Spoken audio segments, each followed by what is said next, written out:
I noted in standing that her right navicular bone is more prominent. So I evaluated mobility of the navicular and of the cuneiforms, cuboid, and the motion was same as the other side, and it was normal. So then I tested the proximal tibia, and this tibia does not internally rotate. Okay, so if I stabilize the foot and which I actually am doing, and I tried to rotate it medial, there's no give. Okay, now I'm going to rotate it externally. I take it to the end of the range where motion stops, and now I spring it. And I don't think you can see it. If you look at my ring, you'll see there's little micro motion there. And so I'm going to restore that play. I'm going to put the phone down. It'll keep running, and I will then film her response to treatment. So bear with me for about 10 seconds.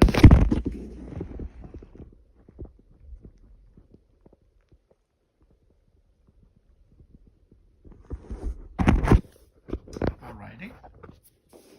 So now I can rotate it more freely to an endpoint.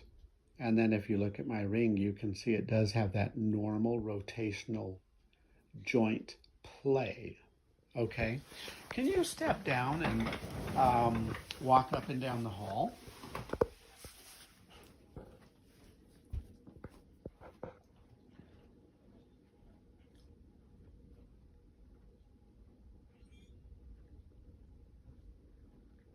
And then come back and just stand right there. It looks symmetrical now.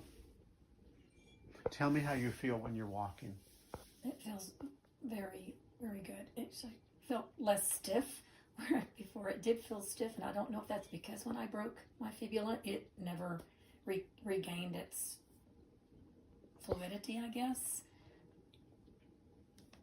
And I am always moving my ankles like this to try to get some movement in there. Okay. Well, I think that movement will stay because every time you walk, it's going to automatically find that range of motion. So it's once and done. You don't have to see me 12 times for me to do the same thing to you. Okay. Once is enough. Okay. If it's done properly, once is enough. And we did it properly. My other comment on your findings is that you felt really great, right? Yes. What did you tell me? That from yesterday's session, I was not ever able to lie on my right side because the pain was excruciating just to lay on my right side, just in my thigh. Last night I slept really well. I even purposely laid on this right side to see if I could mimic this pain. Nice. It was not there.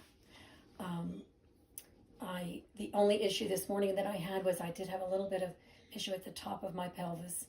That it wasn't excruciating, but it was a little bit of a chronic pain. And then I have about a 35-minute drive over here. I did have severe pain in my ischial tuberosity bone for a very long time. I mean, a decade or more. Or it felt like it was just pushing into whatever I sat on. Okay. I only felt that I had to sit 2 hours for a Zoom call last night. I did not have any problems at all. No problem sitting down in a hard chair at all for 2 hours.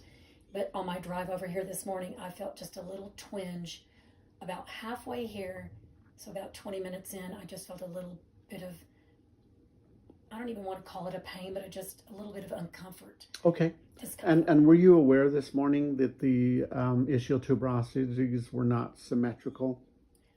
No, I didn't feel that at all. I felt very symmetrical. Very good. Actually. Okay, great. So today we did find another pattern we didn't find previously, and we call it an anterior ilium, but the whole pelvis can move asymmetrically and become fixated in a pattern where it loses motion in one triplane direction and has greater motion in another. And you had that, and we treated it very successfully. Actually, you self-treated it. And after that, you sat. And how did you feel after restoring? I felt very good. I sat up and down, stood up and down, sat. And I moved mean, my pelvis back and for forth. today. Yeah. Yes, for today. Yep. Move my pelvis Yep. back and forth, back and forth. That issue is gone now. Good. I don't feel that. Good. Do you know how to manage it yourself? Yes, I do. Bingo. Once and done. Thank you. I'll stop filming now.